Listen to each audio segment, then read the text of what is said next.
El día de hoy vamos a iniciar en el versículo 18, fue donde nos quedamos la semana pasada.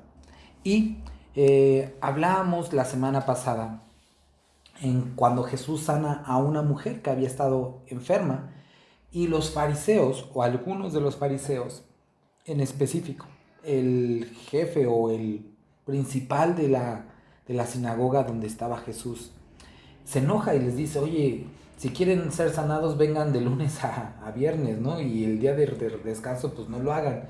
Entonces, veíamos como esa hipocresía, ¿no? En la que Jesús los confronta acerca de cómo puede ser que piensen que no es bueno ayudar o que Dios actúe en el día de reposo, ¿no? Entonces veamos esta hipocresía. Ahora, en el versículo 18 y en el versículo 20 va a hablar acerca de dos parábolas muy conocidas y que generalmente se exponen de una manera a veces muy desafortunada o incompleta. Vamos a ver la perspectiva bíblica o la forma que se está exponiendo esto. Versículo 18: y dijo: ¿a qué es semejante el reino de Dios? ¿Y con qué lo compararé?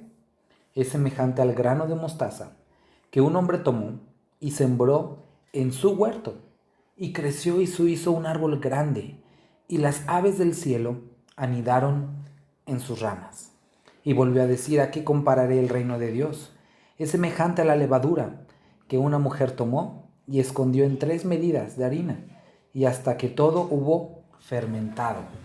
Entonces, como les decía, generalmente cuando se habla de estas dos pequeñas parábolas o estas comparaciones que hace Cristo Jesús, se llega a interpretar, bueno, como que el grano de mostaza y este árbol simbolizan la iglesia y cómo crece y crece y cómo bueno, su crecimiento no puede ser detenido por nada, ¿no? Pero en la hermenéutica, es decir, en la disciplina de la interpretación bíblica, existe algo que en el argot de la hermenéutica se llama o se conoce como la fidelidad expositiva. ¿A qué se refiere la fidelidad expositiva? Es que, y en específico cuando estamos analizando o interpretando parábolas bíblicas, cuando Jesucristo hablaba de que algunas cosas significaban algo, esto era constante a lo largo de las parábolas. También tenía que ponerse en contexto cultural. Entonces, nosotros entendemos o podemos ver primero que las aves simbolizan en el resto de las parábolas alguna influencia demoníaca. Pueden simbolizar demonios o el mismo Satanás. Y también al ver el contexto, el árbol de mostaza generalmente no era algo grande, sino crecía a la altura de un arbusto promedio. Entonces nosotros estamos viendo un árbol que crece más de lo normal, de una forma, sí, descontrolada o anormal, y que en sus ramas, por este crecimiento, el porqué de las aves es resultado del crecimiento anormal, ¿no? Creció y se hizo árbol grande y las aves del cielo anidaron en sus ramas. Entonces, ¿qué es lo que nosotros podemos ver aquí? Recuerda, estábamos viendo la semana pasada cómo había esta hipocresía de algunos de los fariseos. Había maldad dentro de la misma iglesia. También del versículo 6 al 9 nosotros estuvimos viendo acerca del cristiano o del creyente que no da frutos. Entonces, en este contexto, también recuerden del versículo 1 al 5 estuvimos viendo acerca de la necesidad del arrepentimiento. Entonces, estamos viendo que dentro de la misma iglesia, Cristo les está llamando a que no es suficiente como asistir, es más importante ser congruentes con la palabra, es decir, hacedores de la palabra. Y en ese mismo contexto se relata esta parábola. Y esta parábola refleja o habla acerca, y creo que en el contexto actual es muy común verlo, ¿no? Estas mega iglesias en las que crecen de una forma desproporcional, muy grandes, ¿no? En las que por el tamaño a veces es difícil el control o la supervisión de todos, obviamente de todos los congregantes. Entonces, pues dar lugar a que en sus ramas, entre ellas, haya muestras de la influencia satánica, de pecado.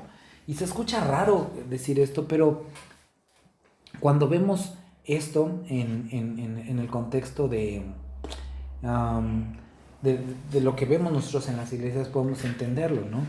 Hay muchas personas, a mí me ha tocado ver, ¿no? Que en una iglesia pequeña los descubren en pecado o les dicen, oye hermano, esto no está bien, y se enojan y se van, ¿no? ¿Y a dónde se van a meter? Pues a las iglesias un poco más grandes, donde pasan desapercibido y pueden continuar viviendo en su manera de vivir sin limitaciones, porque pues nadie los conoce, ¿no? Entonces esto es algo que sucede y es un peligro que hacía notar a Jesucristo. Y es más bien una advertencia para que cada uno de nosotros podamos ver y entender que el crecimiento por crecimiento implica riesgos y que es necesario tener esta forma de ayudar, de supervisar, de animar a los hermanos, a los creyentes, no importando el tamaño de la congregación. La siguiente parábola tiene mucho que ver y volvió a decir: ¿a qué compararé el reino de Dios? Es semejante a la levadura, y recuerda, la levadura constantemente es un símbolo del pecado. Incluso veíamos en semanas pasadas, Jesucristo les dice a sus discípulos: guárdense de la levadura de los fariseos, es decir, de este pecado, esta corrupción de los fariseos. Y es semejante a la levadura, que una mujer tomó y escondió en 3 medidas de harina hasta que todo hubo fermentado. ¿Cuánto correspondían esas 3 medidas de harina? Eran lo equivalente a 18 a 10 litros. Lo necesario, suficiente para hacer 100 panes. Entonces, nuevamente vemos la misma imagen. Una producción no normal para una mujer, el hacer 100 panes. Era algo muy grande, algo no común. Y esas 3 medidas, el que lo haya escondido, hace referencia, bueno, a prácticas que no eran pues buenas o que no eran aceptadas. Y como decíamos, la levadura es una representación generalmente del pecado. Entonces nosotros podemos ver esto, ¿no? ¿Recuerdas? Jesucristo decía anteriormente que un poco de levadura puede leudar toda la masa.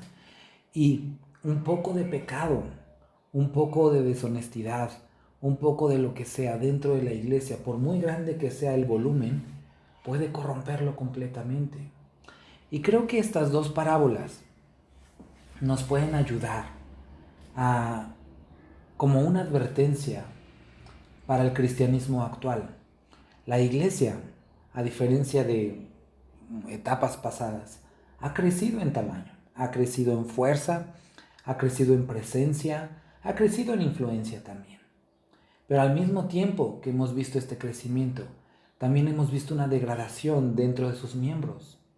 Porque hay muchos que, si bien están comprometidos y realmente sirviendo a Dios y buscando a Dios, también hay aquellos dentro de las iglesias que no lo están haciendo, que han aceptado el cristianismo como simplemente una otra religión más, como una tradición familiar, como una moda, o como pues voy a probar mientras.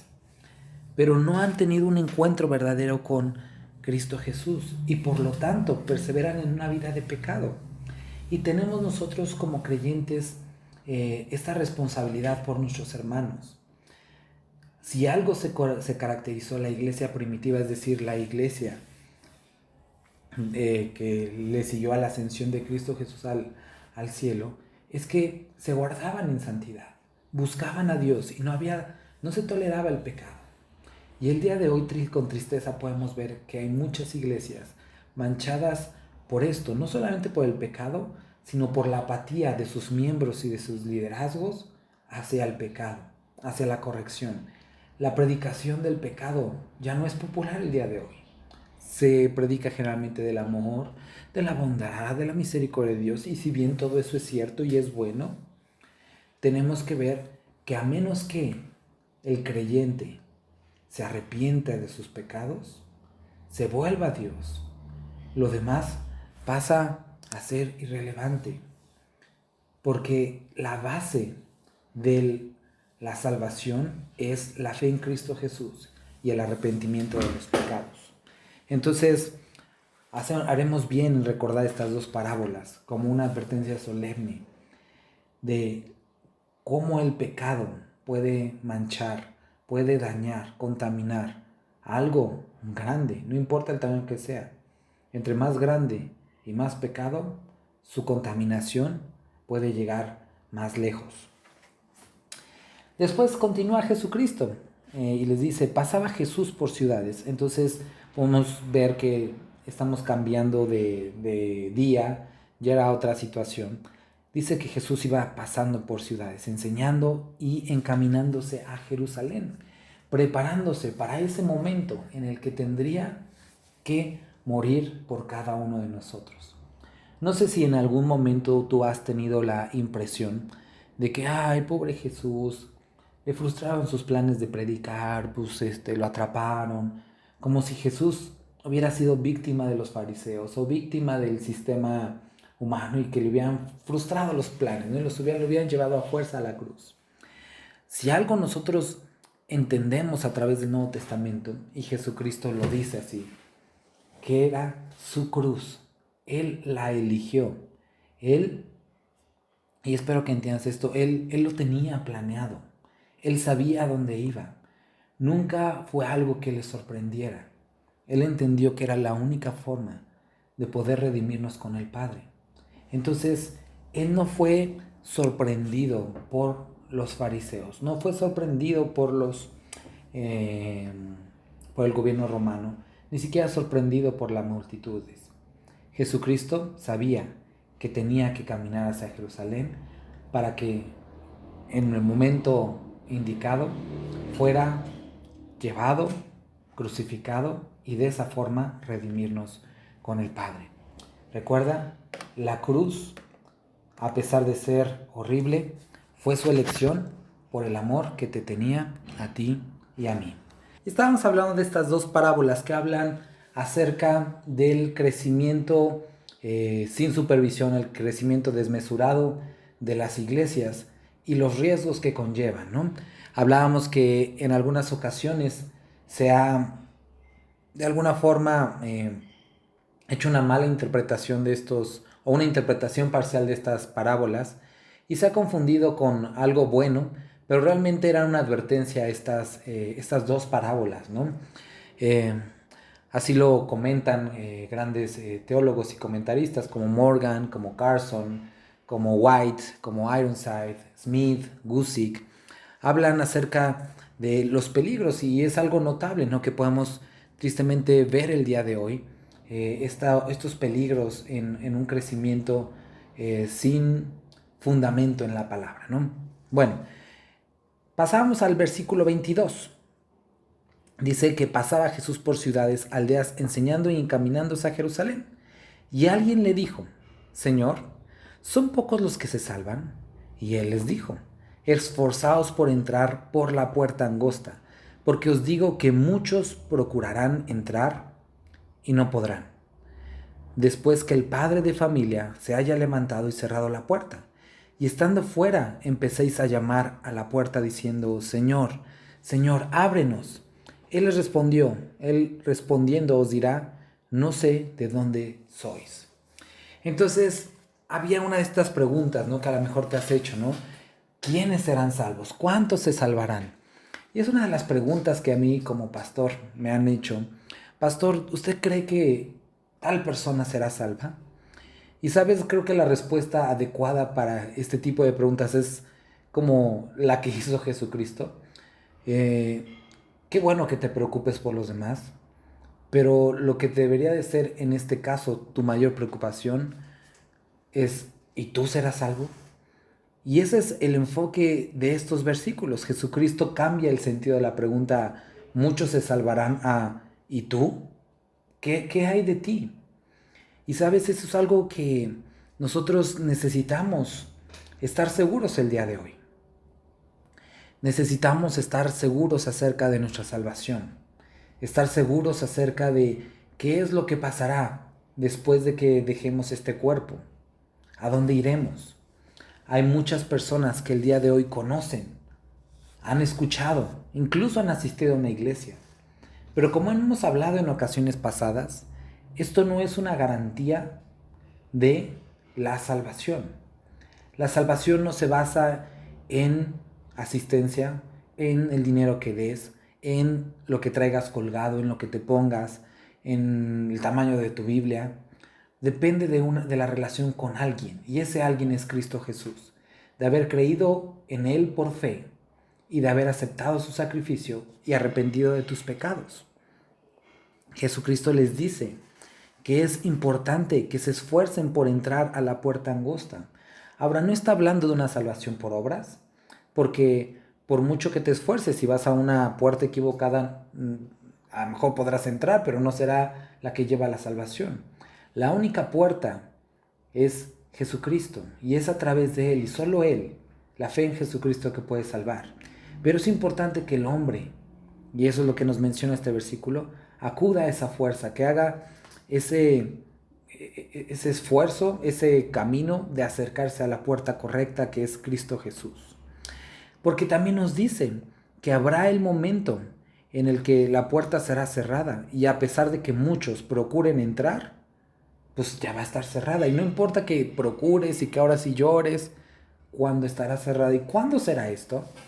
Mira, nuevamente es la misma dinámica que Jesucristo está tratando de exponer. No te enredes con estos líos de cuándo será, cuándo vendrá. Si hoy estás escuchando esto, quiere decir que hoy hay oportunidad y hoy puedes ser salvo. Entonces, no pienses que lo he escuchado tristemente, y esto es algo verdadero. He tenido la triste oportunidad de hablar con algunos jóvenes que me dijeron: cuando sea más grande voy a aceptar a Cristo. Y muchos de estos jóvenes no llegaron a grandes. Y con tristeza pude verlos partir a una eternidad sin Cristo Jesús. Y esto es lamentable, porque ninguno tenemos la vida comprada. Nadie. Generalmente pensamos, o algunos piensan, que la religión, que Jesucristo es para los viejitos. Pero Jesucristo es para todos.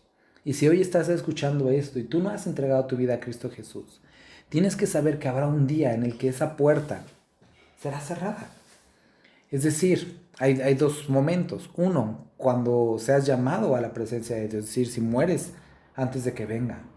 Y si tienes la vida para poder y la fortuna de poder ver el segundo regreso de Cristo Jesús, atravesar la tribulación y todo eso, cuando estemos en su presencia ya no habrá más oportunidad de arrepentirse.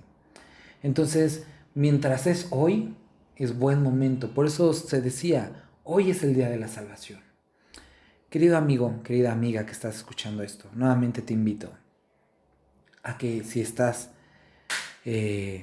consciente que necesitas a Dios, o a lo mejor no tan consciente, quiero decirte que necesitas a Dios, y lo que tienes que hacer es arrepentirte de tus pecados, pedirle perdón y pedirle que entre a tu corazón. No como una fórmula, no como un simplemente decir, sino como una convicción profunda de tu necesidad de Dios. Porque habrá un tiempo en el que, aunque digas, ya no habrá posibilidad de nada. Jesucristo les dice a que habrá algunas personas que digan, versículo 25, Señor, Señor, ábrenos. Él respondiendo os dirá, no sé de dónde sois. Entonces comenzaréis a decir, delante de ti hemos comido y bebido, y en nuestras plazas enseñaste. Pero se os dirá, os digo que no sé de dónde sois. Apartaos de mí, todos vosotros, hacedores de maldad. Allí será el llanto y el crujir de dientes. Cuando veáis a Abraham, a Isaac, a Jacob y a todos los profetas en el reino de Dios, y vosotros estéis excluidos. ¿A qué se refiere? Había una creencia dentro del pueblo judío, que primero la salvación era únicamente para los judíos, y que por el simplemente hecho de haber nacido judíos, tenían garantizada la salvación, porque al estar ligados con Abraham, entonces Dios tenía que salvarlos. Ahora, yo soy hijo de pastor, Mi padre también es pastor, actualmente también de una iglesia, y cuando digo, yo desde pequeño crecí en una familia que era cristiana y aparte mi papá era pastor, ¿no? Llegó un momento en que tuve que entender que mi salvación no se podía basar en la relación de mi padre con Dios, sino que yo tenía que buscar mi propia relación con Cristo. Y entonces pedir perdón, arrepentirme y relacionarme con Él. Así como el hecho de ser judío no garantiza que, que vayas al cielo, el hecho de asistir a una iglesia tampoco garantiza que tú tengas una relación con Dios. Y vuelvo a repetir, no importa cuántos años tengas tú asistiendo a una congregación, no importa cuántos diezmos hayas dado, ofrendas, en cuántos cursos hayas participado, retiros, si tú nunca has entregado tu vida a Cristo Jesús de manera personal, consciente, voluntaria, necesitas hacerlo. Entregarle tu vida a Cristo Jesús. Y entonces, la relación con Cristo es lo que realmente salva. La fe en Cristo Jesús, el arrepentimiento. Entonces, eso es lo que les está enseñando Jesucristo a estos hombres. Van a ver a todos, a Jacob, a Abraham, a sus héroes, pero no estarán ahí, porque ustedes quisieron relacionarse conmigo a través de ellos, pero no es a través de ellos, porque también dice la palabra que hay un solo mediador entre Dios y los hombres, y este es Jesucristo. Entonces, si lo has hecho a través de un santo, a través de un padre, a través de una iglesia, a través de un pastor, déjame decirte que estás en grave, grave problema. Pero no es nada quedarse ahí. Existe una solución para tu problema y eso es la fe en Cristo Jesús. Y si lo haces a través de Él, entonces serás salvo. Dice versículo 29, porque vendrán del oriente y de occidente, del norte y del sur, y se sentarán a la mesa en el reino de Dios. Y aquí hay postreros que serán primeros, y primeros que serán postreros. Y aquí hay buenas noticias, porque te decía, ellos creían que la salvación era únicamente para los judíos. Pero la palabra de Dios nos enseña que habría personas de todas las naciones, de todas las lenguas, de todos los lugares, que serían salvos. Y esto es una buena noticia. No necesitamos ser judíos para ser salvos. Entonces, hay una creciente tendencia dentro del cristianismo a judaizar, a adquirir prácticas judías. Y déjame decirte que, hermano, que si te gusta por moda, bueno, es raro porque no somos judíos, pero esto no salva y no es necesario. Cristo contempló a los gentiles como todos nosotros dentro de la salvación si accedíamos por Cristo Jesús. Los ritos judíos jamás proveerán salvación.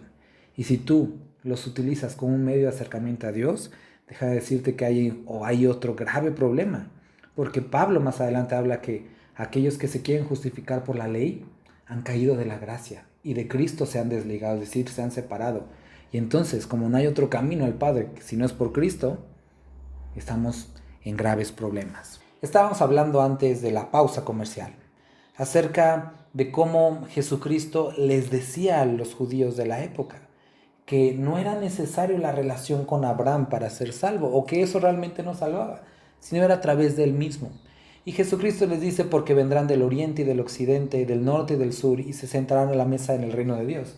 Esto debió haber sido un escándalo para la época, porque ellos pensaban que el Mesías era únicamente para los judíos, y Jesucristo les abre o quiere abrir los ojos acerca de este hecho. No, gentiles también habrán de ser salvos.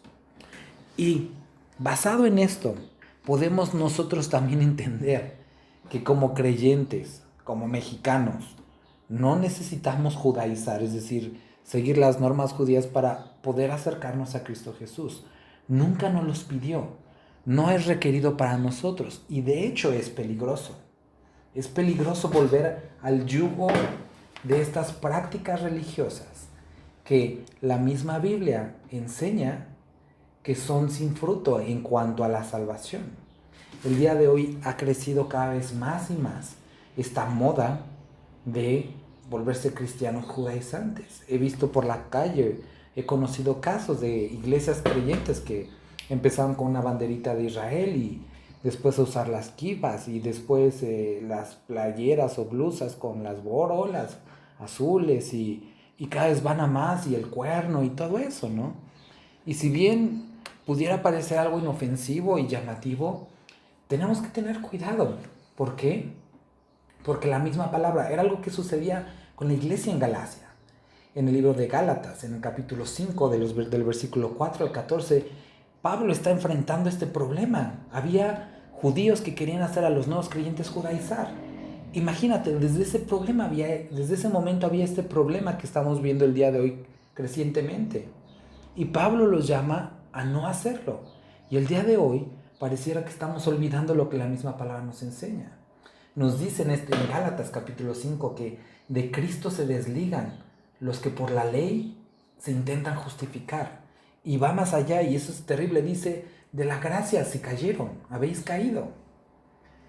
Y es algo horrible pensar en que un creyente que conoció a Cristo Jesús pudiera llegar a ese punto por adoptar una moda de judaizar cuando no es requerida por nosotros. Versículo 6 dice, porque en Cristo Jesús ni la circuncisión vale algo, ni la incircuncisión, sino la fe que obra por el amor. Vosotros corríais bien. ¿Quién os estorbó para no obedecer la verdad? Y Pablo habla o se refiere a esto como un estorbo. Y va más allá, en el versículo 8 dice, esta persuasión no procede de aquel que os llama. O sea, esto no viene de Dios. Dios no está pidiendo que hagan esto. Y también dice en el versículo 9 que un poco de levadura leuda toda la masa. Hablando acerca de que esto puede conducirlos a una corrupción y un alejamiento de Dios. Ahora, ¿cuál es el peligro de todo esto de judaizar? Bueno, el peligro es lo que también menciona la Escritura en el libro de Santiago, en el capítulo 2. Porque dice que aquel que guardare toda la ley, pero ofendiera en un punto, se hace culpable de todos. Y por ejemplo, yo hace tiempo hablaba con unas personas que en un momento fueron cristianos, pero después se les metió esta idea del judaísmo y ahora ya hacían pues, algunas cosas, ¿no? Y enseñaban a los demás que si no hacían esto no podían ser salvos, o sea, y era algo grave, ¿no?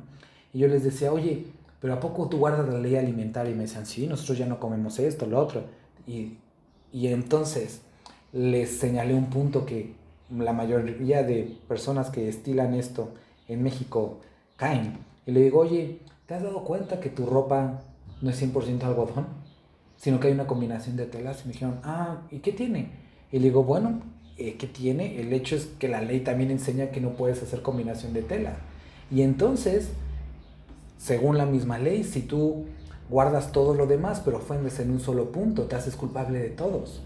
Y como te has desligado de Cristo Jesús, y como no hay sacrificios el día de hoy, porque para ser judío tendrías que hacer sacrificios, y los sacrificios no solamente como tú, sino que tendrían que ser en Jerusalén, en el templo, y como no hay templo, no hay forma de ser salvo.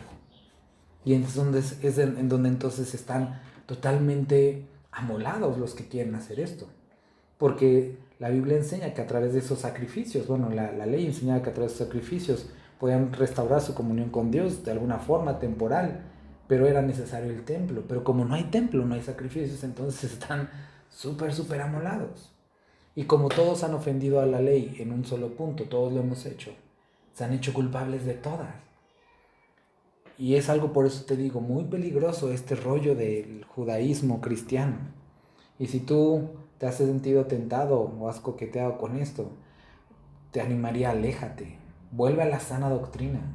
Si te das cuenta, los escritos de Pablo, Jesucristo mismo constantemente está hablando de estos peligros, de los peligros de la religión, de estas tradiciones judías. Entonces, ojo en esto, ¿no?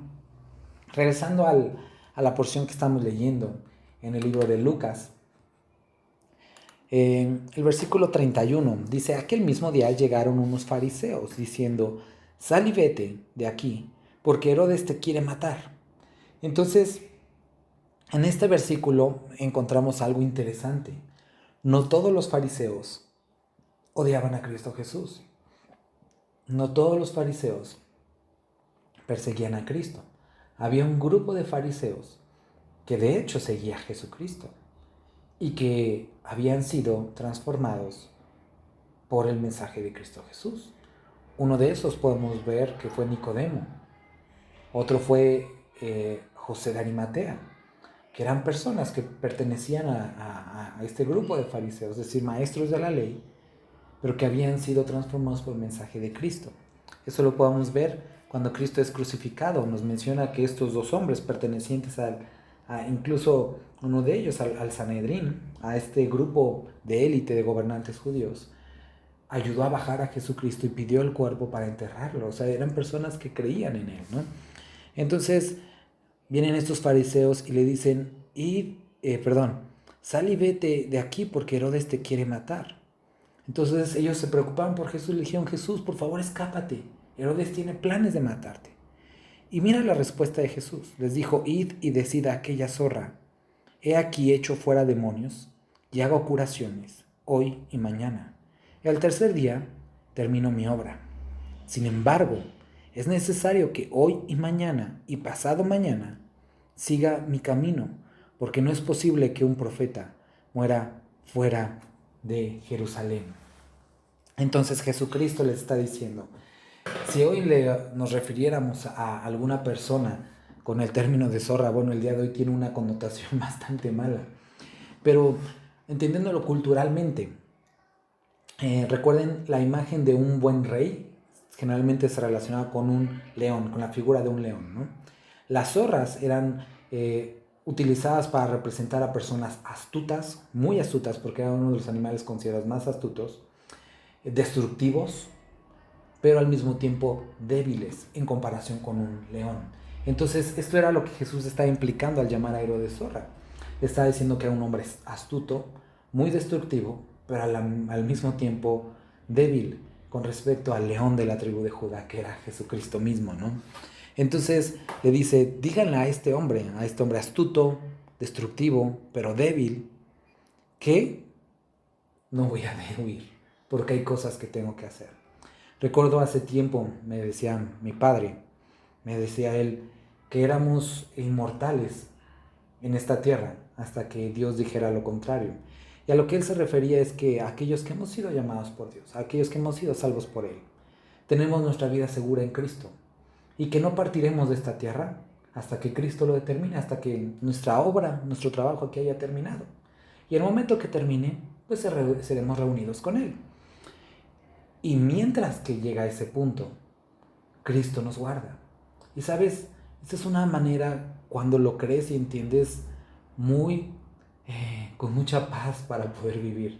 Porque sabes que tu vida está segura y que ninguna enfermedad, virus, crisis, problema, inseguridad podrá tocarte a menos que Cristo lo permita, porque también hay casos en los que Dios lo permite y a Él se da la gloria y no hay problema, pero mientras su mano protectora esté en nosotros, nada podrá hacernos daño ni frente, porque Él está con nosotros. Y esto era la seguridad que tenía Cristo. Él sabía hacia dónde iba, pero que había un tiempo, y que ni los intentos más perversos de Herodes, fariseos o quien fuera, podían frustrar sus planes. El día de hoy sigue siendo lo mismo.